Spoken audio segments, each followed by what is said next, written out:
В странах и в регионах, которые Сталин покорил в 1944-1945 годах, основными, наиболее яркими страницами сопротивления вооруженного, повстанческого, партизанского были борьба украинской повстанческой армии и литовских лесных братьев.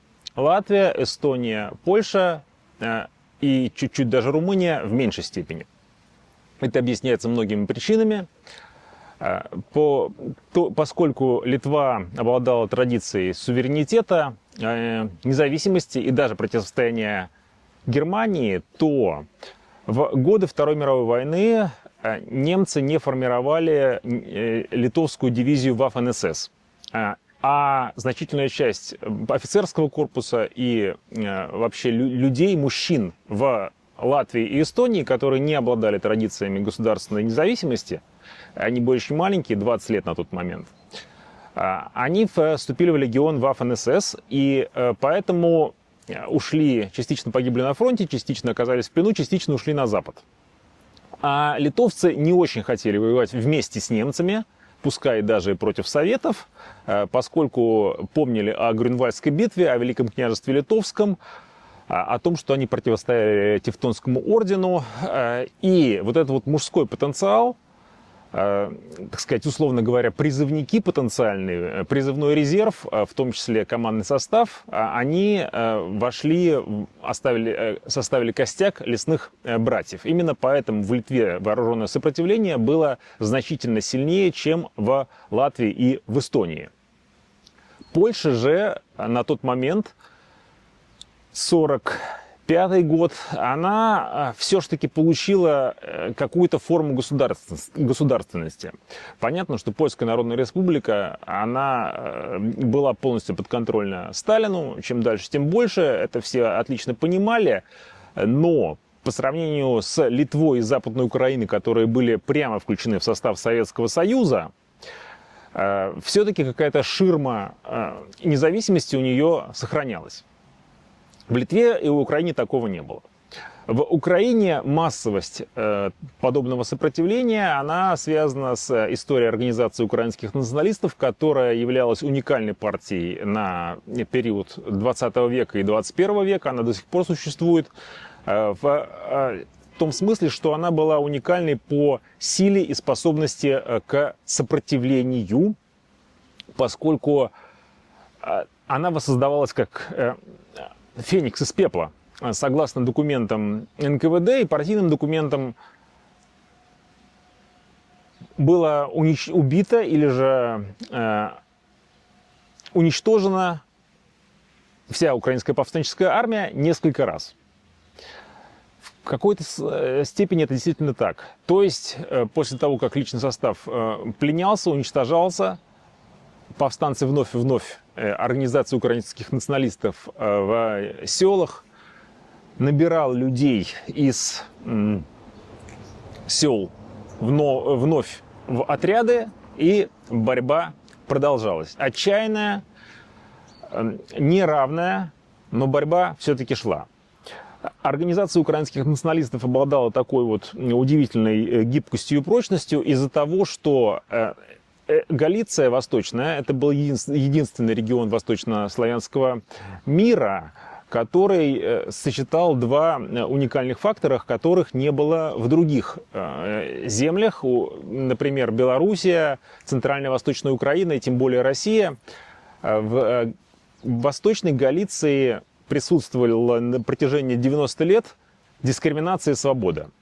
Украинцам был закрыт карьерный доступ, особенно на уровень центральной власти, сначала в Австро-Венгрии, потом в Польше, но при этом на низовом сельском уровне допускалась самоорганизация, допускалось местное самоуправление, которое было, наверное, возможно, лучшим в мире даже в Австро-Венгрии на тот момент, и неплохим, кстати, было даже в межвоенной Польше авторитарной. И вот в этих условиях дискриминация плюс свобода выплавилась АУН, которую было очень сложно вот выкорчевать буквально из Западной Украины. И советская власть недооценивала АУН трижды. Первый раз в 1939 году, когда захватили Западную Украину, поделив за Гитлером Польшу, на тот момент основной сложностью Советы видели для себя польское националистическое подполье, польскую государственность, но эти структуры в основном они подавили или же загнали в глубокое подполье к середине 1940-го года. А ОУН как сидела в подполье при поляках, так и продолжала сидеть при Советах.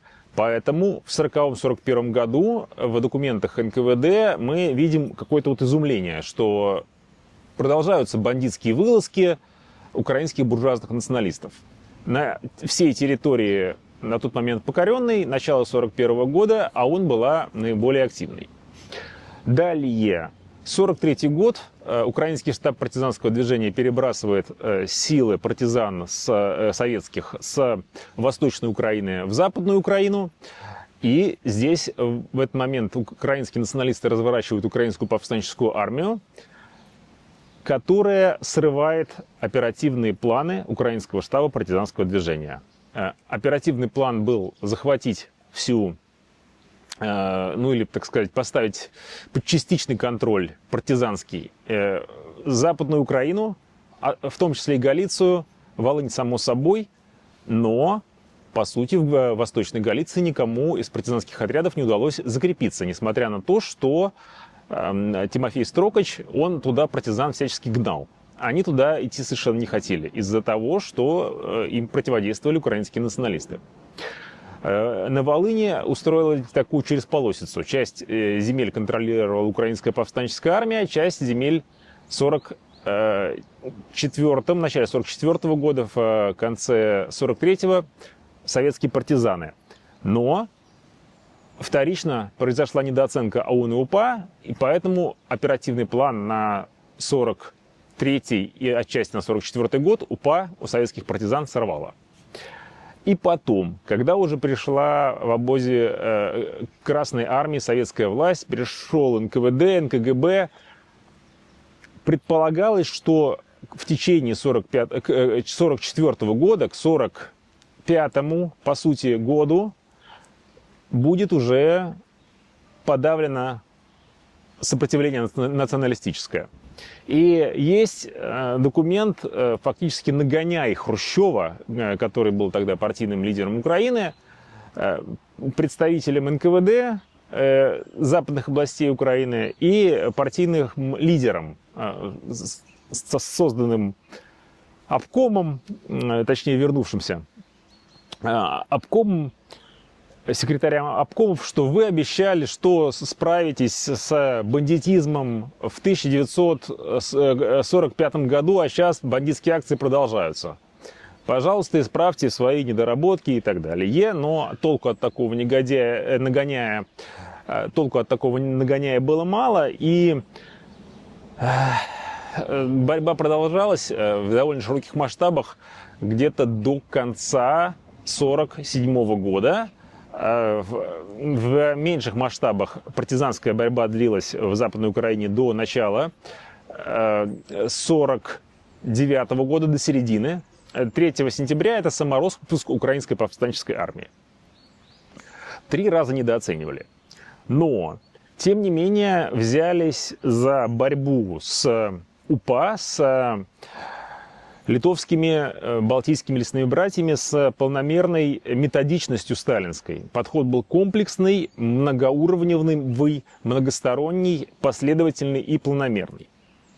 Начнем с самых простых действий, которые, разумеется, приходят в голову каждому, кто сталкивается с партизанскими отрядами, разгромить их.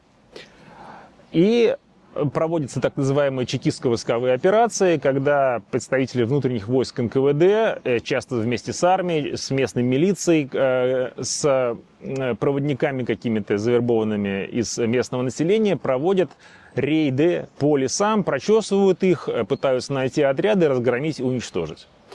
В основном это давало довольно-таки маленький результат, потому что повстанцы знали местность очень хорошо, были людьми физически подготовленными, это были крестьяне, в основном приученные к физическому труду. На тот момент были неплохо вооружены частично трофейным вооружением, частично немцы оставили немало вооружения для того, чтобы украинская повстанческая армия с советами сражалась. И вот есть такая пословица, что нет ничего хуже ждать и догонять. Вот бегать по лесам за повстанцами, за партизанами занятие исключительно неблагодарное. Это очень сложный тип военной операции, гораздо сложнее, чем фронтовая. По той простой причине, что тоже народная мудрость говорит, у убегающего 100 дорог, а у догоняющего одна. И догоняющий не знает, куда побежит тот, кто от него уходит, поэтому силы НКВД в погоне, они рассеиваются, часть идет в одну сторону, часть в другую, и когда догоняющие, то есть те, кто представляет, так сказать, собой активную часть, они рассредоточены, то в этот момент повстанцы, которые всегда находятся, так сказать, вместе, одним кулаком они прорывают оцепление и уходят в нужном им направлении. Чекистско-войсковые операции решающего перелома в борьбе не дали. Вторая мера, которая была таки довольно эффективной, но, можно даже сказать, самой эффективной, в первую очередь партизанскую повстанческую борьбу советская власть смогла уничтожить с помощью агентурной работы. То, каким образом и масштабно вербовали агентов, в этом смысле чекисты значительно превосходили по масштабности и полномерности работы немецкие нацистские власти, которые были на этой территории до этого. Засылка внутренних агентов в отряды. Прежде всего в селах. Запугивание, угрозы, в редком случае поощрение какое-то. Поощрение почему редкое? Если денежное поощрение дашь, то агент может себя проявить, кругом бедности, безденежья. Вдруг откуда-то появились у человека деньги, значит, соседи на тебя смотрят косо, значит, повстанцы предполагают, что ты агент, и они тебя уничтожают. Уничтожали очень жестоко. УПА душила, как правило, тех, кого они считали предателями. Оперативная группа службы безопасности АУН состояла обычно из 3 человек. Один хватал за ноги, второй за руки, а третий затягивал удавку на шее. Бывало также, что и резали людей ножами, бывало, что вешали на каких-то людных местах, бывало, что и сжигали дом того, кого считали предателем, осведомителем, доносчиком. Тем не менее, вот эта вот массовая работа, когда на стороне советской власти сила, она потихонечку увеличивала агентурную базу, месяц за месяц, год за годом, и все лучше и лучше удавалось отслеживать передвижение повстанцев. Все хуже и хуже дело становилось с продовольствием, одеждой, материальным обеспечением отрядов, потому что в села стало заходить опасно, села были покрыты сетью осведомителей. Я специально спросил у последнего главнокомандующего Украинской повстанческой армии Василия Кука, который 17 лет провел в подполье, сначала антипольском, потом антинемецком, потом антисоветском. Чем отличались методы борьбы советов и немцев? Он сказал, что по уровню жестокости были примерно одинаковы. Стреляли как одни, так и другие. Но при этом советы хотели создать какую-то видимость законности. Этот человек нарушил то и то, поэтому надо расписаться. А немцы же без выбора уничтожали всех евреев и славян. Ну, в последнем случае Кук несколько преувеличил.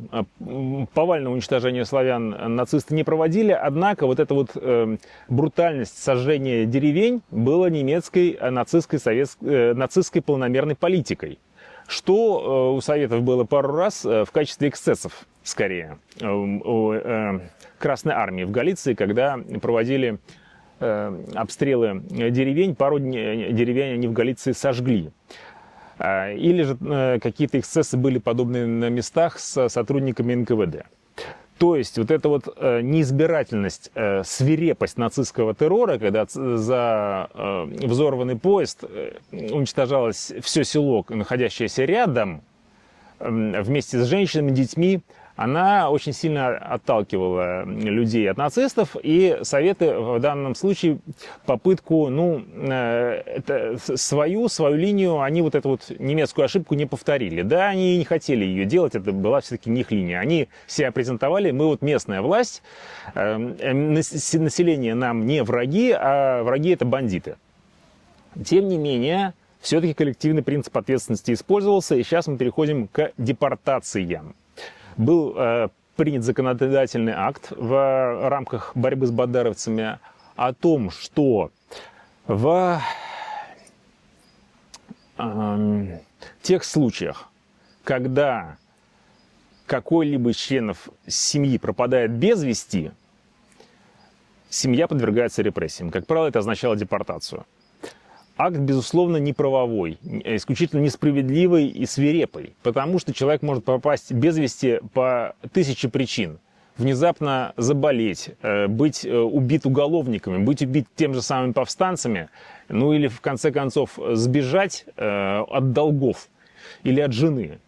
Но, тем не менее, в данном случае считалось автоматически, что он ушел в повстанческую армию или уведен туда, и семья подвергалась репрессиям. Семьи, как тогда говорилось, банд пособников, участников сопротивления очень часто депортировались. Иногда депортации происходили целыми селами, если село какое-то считалось, как говорилось тогда, заражено бандитизмом, высылали в Сибирь, в Казахстан, на Дальний Восток. Люди жили там десятилетиями. Но многие при Хрущеве вернулись. То есть, таким образом, у повстанцев отнимали их, так сказать, базу, поддержку среди наиболее активных их сторонников. Но при этом, как говорил Василий Кук, советские методы в сравнении с немецкими были невероятно подлыми. И вот здесь стоит вспомнить известную фразу: чем правее, тем тупее, чем левее, тем подлее. И тут нельзя с ним не согласиться, поскольку у Советов было поставлено на поток то, что немцы использовали достаточно редко. Это, так сказать, легендированные боевки, или же это называлось также провокаторы, фальшивые отряды УПА, которые в основном рекрутировались, вербовались из двух типов людей. Это, во-первых, вчерашние повстанцы, которые были захвачены в плен или же сами даже сдались, их перевербовывали и включали в такие вот, по-другому не сказать, банды, наверное, это отряды провокаторов. Вторая категория была это бывшие советские партизаны. И вот из этих двух лиц, в основном, конечно, штатный сотрудник НКВД был так или иначе там присутствующий в качестве руководителя этой спецгруппы, теневого или открытого, они выполняли такую функцию, что заходили в село под видом повстанцев, и те люди, которые оказывали помощь этим повстанцам, они с ними жестоко расправлялись, заявляя о том, что вы сотрудник СИКСО, сотрудник НКВД. Совершенно зверским образом. И часто таким образом настраивали людей против украинской повстанческой армии. Хотя, конечно же, повстанцы понимали, что с ними такое устраивают, рассказывали про эти вот отряды оборотней в своей пропаганде. Но, тем не менее, Василий Кук сказал, что наиболее эффективным методом борьбы против украинской повстанческой армии были вот эти вот легендированные боевки, отряды провокаторов. Во-первых, они уничтожали тех, кто сочувствует украинским повстанцам, выявляли и уничтожали их. Часто со зверскими мучениями, пытками. А во-вторых, отталкивали людей от украинской повстанческой армии. И происходила засылка агентуры не только в сельское население, но и в сами отряды. Попытка через украинскую повстанческую армию выйти на руководящие центры Организации украинских националистов в эмиграции. Хотя это было малоперспективно, поскольку из всей украинской повстанческой армии только 400 человек вышло на Запад. Агентурная работа, массовая, полномерная, систематическая, с использованием провокаций, вербовки, перевербовки людей, она, по сути, была основой основ борьбы. Это был наиболее охотно применяемый, наиболее широко применяемый и, прямо скажем, наиболее эффективный метод в условиях тотального господства властей. Кроме этого, были и пропагандистские действия. Основой основ советской пропаганды была линия на то, что борьба украинской повстанческой армии – это бессмысленная и жестокая авантюра. Как же мы только что Гитлеру переломали хребет, куда же вы против нас лезете? Сдавайтесь, вам гарантирована жизнь. Конечно же, далеко не всегда жизнь была гарантирована и свобода, но многие действительно не хотели из крестьян воевать против тоталитарного гиганта, против монстра-победителя. И поскольку украинская повстанческая армия еще с 1943 года использовала мобилизации крестьян, то часть мобилизованных крестьян, они на эту пропаганду поддавались и бросали винтовку или даже с винтовкой сдавались в плен. Кроме этого, шло полномерное расщепление, так сказать, раскол западноукраинского общества с помощью отрядов истребителей, их называли еще истребки, ястребки, то есть из колхозников создавались отряды вооруженные, как правило, не очень хорошо, но достаточно, из тех, кто условно был просоветски настроен, ну или, по крайней мере, исключительно был запуган властями, как-то с ними связан, те, которые на местности обороняли села, как они говорили, защищали мы от националистов, ну или когда-то, как их там называли, еще бандитов. В тот период, когда с 1944 по 1946 год в Западной Украине было еще некоторое количество польского населения, и из поляков именно, которых украинские националисты истребляли, создавали эти отряды, они были достаточно серьезным врагом. А вот потом, когда поляков выселили в Польшу из Западной Украины, и в основном из украинцев стали эти отряды создавать, представители спецслужб НКВД часто жаловались на эти отряды из-за их низкой боеспособности. И встречалась даже такая фраза, что в ряде случаев истребительные отряды являются просто поставщиками оружия для бандитов. При случае повстанцы этих истребков не уничтожали, а стремились как-то их взять в плен, разоружить. Кого-то включали в свои ряды, но это редко было, опасались то, чтобы человек завербован, а в основном просто отпускали восвояси. И вот здесь была существенная разница между НКВД и НКГБ с одной стороны и повстанцами с другой, потому что если человек даже насильно был втянут в УПА, но так или иначе участвовал в вооруженном сопротивлении, вот с винтовкой в руке, он либо получал 25 лет за участие в бандитизме, это тогда так называлось, или в политбандитизме, или же расстрел. Иногда на месте пленных расстреливали, иногда позже, после прохождения соответствующих оперативных процедур, допросов, дознаний, возможно, каких-то провокаций. А если человек был связным, членом АУН, но не обладал оружием, то в большинстве случаев у него срок был не такой длинный, не 25 лет, а 20, 15, 10 лет даже. И почти никогда, если не было каких-то отягчающих обстоятельств, для него это не означало смертную казнь. Сибирь, да, ссылка обязательно, но жизнь можно было сохранить. А вот повстанцы наоборот. Если истребок, то есть член истребительного отряда советской самообороны сельской, попадал к ним в руки, то они проводили с ним воспитательную беседу, отнимали оружие и в основном отпускали восвояси. Потому что знали, что в эти отряды в основном попадают люди либо по принуждению, либо по каким-то совсем простым и шкурным мотивам. Но это был открытый враг, с которым можно было поживиться и забрать у него оружие. А вот если служба безопасности АУН узнавала, что тот или иной крестьянин осведомитель госбезопасности, то они его убивали. Вот такая вот зеркальная асимметрия присутствовала в действиях советской и националистической стороны. И кроме этого, советская власть укреплялась тем, что она привлекала людей, которые хотели жить, выживать, и тех, которые хотели жить лучше, чем другие, или лучше, чем они тогда жили, с помощью каких-то карьерных возможностей.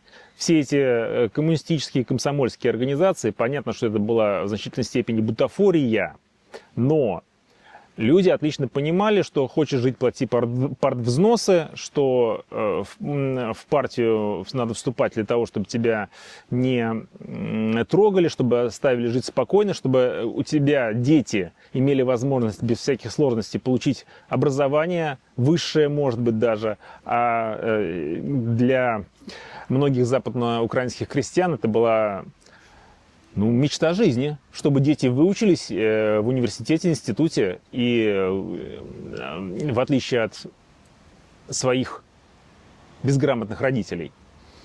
И какое-то количество людей, приспособленцев, так или иначе, шло на сотрудничество с властями.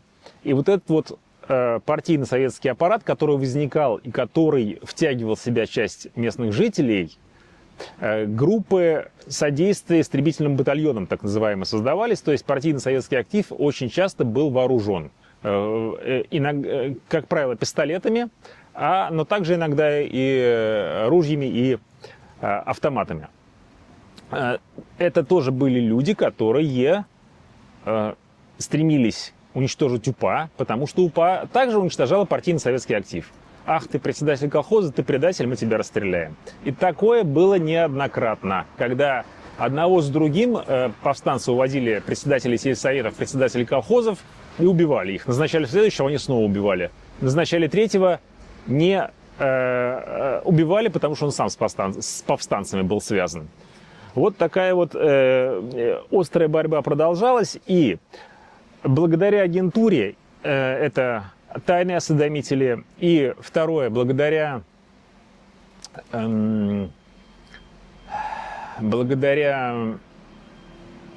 партийно-советскому активу, который аппарат начали выстраивать на селе, это коммунисты, комсомольцы, работники советских учреждений разных, вплоть до учителей школ и директоров школ.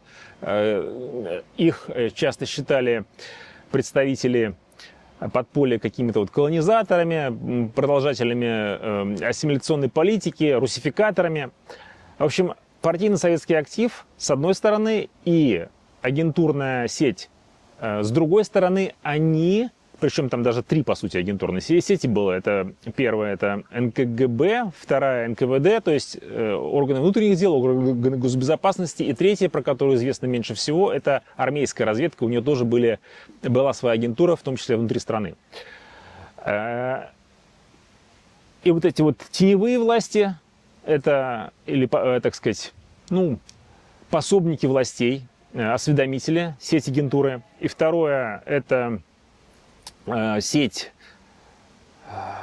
партийно-советская, они потихонечку выдавливали из села сеть АУН, потихонечку выдавливали отряды УПА из села, обрубали им возможности, прерывали им возможности для пополнения продовольствия, еды и так далее. Продукты иногда приходилось добывать с боем, и, конечно же, если ты что-то добываешь в бою, какие-то трофеи, то и враг в бою тоже часто что-то добывает, например, твою жизнь или жизнь твоих соратников и боевых побратимов. Вот это одна из главных линий была. Ну и, конечно же, на территории Западной Украины был Прикарпатский военный округ, и там располагалась армия, которую привлекали к борьбе с повстанцами, начиная с 1944 года. Повстанцы сами не особенно стремились воевать с крупными гарнизонами советской, красной, а потом советской армии, ограничиваясь какими-то диверсиями, убийствами отдельных военнослужащих, увозили в лес, иногда забирали оружие, иногда отпускали в освояси, воевали с армией, но не полномасштабно. Особенно старались не нападать на крупные части, на гарнизоны, потому что себе дороже. И армия также использовалась в качестве облав, в качестве тех, кто охранял объекты, в том числе военного значения, иногда даже и хозяйственного значения, те, кто прочесывал леса, и те, кто так или иначе, куда попадали юноши из Западной Украины в рамках срочной службы, и где проводилась их идеологическая обработка, а часто вербовка в органы внутренних дел. Десятки тысяч советских солдат на территории Западной Украины, они являлись внушительной силой, которая эту ситуацию стабилизировала. Но, повторю, наиболее активную деятельность проводили внутренние войска НКВД, которых было уже в 1944 году больше, чем повстанцев, потом их численность увеличилась. Были еще войска НКВД по охране железных дорог. Ну и, конечно, стоит вспомнить оперативников милиции и госбезопасности, которые были на территории всей Западной Украины, начиная от областных центров и заканчивая райцентрами. Милиция была неизменным и острым врагом повстанцев, ну и, конечно, оперативники НКВД, непосредственно вот этой вот структуры, НКГБ, госбезопасности, тоже вели свою работу, как и с помощью перестрелок каких-то, засад, захватов руководящего состава, так и с помощью вот этой вот массовой агентурной работы. Что касается балтийских стран, то мне удавалось поговорить с Телегуевым, генералом КГБ в отставке, который в годы Второй мировой войны возглавлял, служил в отряде «Неуловимые» на территории Белоруссии. Спецгруппа НКВД была НКГБ. И потом был направлен в Латвию на борьбу с повстанческими отрядами. И он говорит о том, что благодаря содействию одного из местных жителей нам удалось захватить достаточно крупного по меркам Латвии, влиятельного, известного повстанческого командира. Я спрашивал, а почему пошли на сотрудничество с вами крестьяне? Ответ был простой и, по-моему, искренний. Они устали от войны.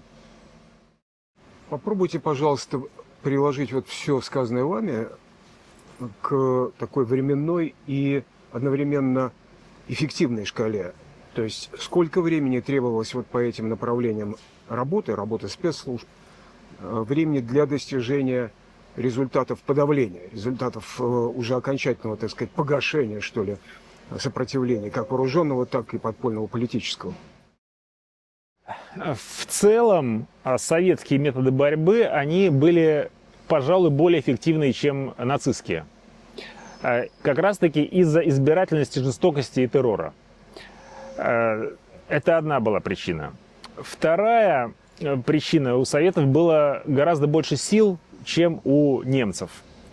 И третья причина, что у нацистов в большей степени присутствовала ведомственность или конкуренция полномочий между различными учреждениями.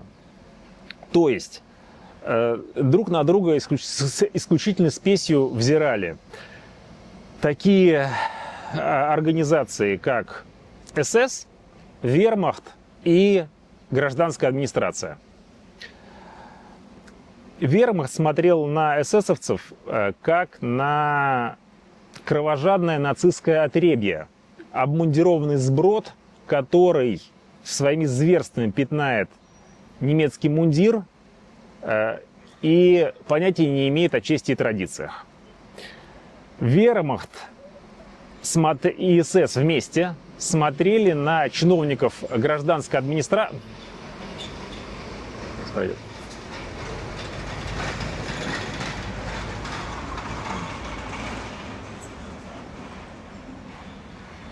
Вермахт и СС вместе одинаково высокомерно смотрели на чиновников гражданской администрации, которых они считали спесивыми золотыми фазанами, так их называли из-за формы золотистой, которая была на них. Людей, которые приехали на Восток освобождаться от собственного комплекса неполноценности по принципу «молодец среди овец», чтобы все им в рот смотрели, а они плевали на этих унтерменшей, и грабили их и эксплуатировали, и таким образом самоутверждались. Чиновники, вот эти вот золотые фазаны гражданской администрации, считали силовиков, что вермахт, что СС, тупыми солдафонами. А СС презирал вермахт за то, что те являются представителями реакционной Старой Германии, что это солдафоны, которые вышли из служаки, отсталые костные реакционеры, которые вышли из Германии Веймарской и Кайзерской Германии, которые не лояльны Гитлеру, а именно вот какие-то люди с нацизмом, находящиеся во внутреннем конфликте. Вот эту психологическую гармонию дополняла конкуренция полномочий постоянная. И поэтому, когда партизаны нападали на железные дороги, которые были нужны вермахту, СС не торопилась непосредственно эти партизанов гонять. Когда партизаны уничтожали непосредственно какие-то хозяйственные учреждения, то СС тоже в этом смысле не стремился рвать на себе шкуру ради чиновников гражданской администрации. Часто не боролись с партизанами, а делали вид, что боролись. Убивали мирных жителей, описали убитое количество партизан. Но если мы смотрим в отчетах, сколько захвачено вооружения, то понятно, что это в основном мирные жители. И вот такую бутафорию писали наверх. В Советском же Союзе такого не было. Точнее, вот эта вот конкуренция и какая-то межведомственные противоречия, трения между партийными органами, силовиками и спецслужбами, они носили именно характер трения, а не постоянной борьбы и какой-то вот грызни какой-то подковерной. Иными словами, советская политика по антипартизанской борьбе была более централизована, чем у нацистов. Поэтому действия были более слаженными. В целом, советская антипартизанская борьба была, повторю, более успешна, чем у нацистов. По сути, потребовалось 3 года для того, чтобы сломать хребет сопротивлению. Это 44-й, 45-й, 46-й года, тут 3,5, наверное. К лету 47-го года основные отряды Украинской повстанческой армии были разгромлены. Осталось некоторое количество в Галиции. Самороспуск УПА произошел 3 сентября 1949 года. В дальнейшем бои продолжались в виде действий вооруженного подполья. То есть это отдельные разрозненные группы. Ну и сейчас я уже могу сказать, оба эти человека уже не с нами. Я знал и Владимира, и Василия Кука, это последний главком УПА, и знал и оперативника, который его разрабатывал, Георгий Захарович Санников, который оставил интересные очень мемуары. И Санников, после того, как я книжку написал, где его несколько раз процитировал, критически упомянул, он захотел на встречу со мной выйти. Вышел на встречу, после того, как мы остались 1 на 1, я спрашиваю, ну что, когда вы Куку поймали в 1954 году, он сдал всех своих соратников? Да некого было сдавать, сказал Санников мне в ответ на это. И, конечно, Санников уже был по сути, хоть он вырос и родился в сталинское время, но он был уже оперативником другой эпохи. Он был, сохранял остатки какой-то человечности, даже на службе в КГБ. И шел на нарушение ведомственных инструкций ради того, чтобы сделать жизнь подследственного не такой тяжелой. Это не выдумка, это не лукавство мемуариста, потому что после того, как Советский Союз приказал долго жить, через несколько лет Санников связался с Куком, и тот позвал его к себе домой. И они сидели и пили коньяк, вспоминая былое. То есть конец 40-х годов, 47-й, 48-й год, вот когда 3,5 года ожесточенной борьбы прошло, через 5 лет вооруженная борьба уже не представляла массовой проблемы. Было много внутренних войск НКВД, была милиция, действовал худо-бедно аппарат госбезопасности, наладились партийные ячейки в селах, и на тот момент стало уже возможно провести коллективизацию. То есть сначала было подавлено вооруженное сопротивление, а потом была проведена коллективизация, что окончательно похоронило возможности для широкой партизанской борьбы, потому что продукция, продовольствие принадлежало уже не крестьянам, а государству, хранилось в колхозных амбарах, и, как говорил один из повстанцев, страна голодная, страна свободная. Помочь было в большинстве случаев повстанцам и нечем. Но это был скорее второстепенный фактор. В первую очередь повстанческая борьба партизанская была уничтожена с помощью агентурной работы и чекистско-войсковых операций.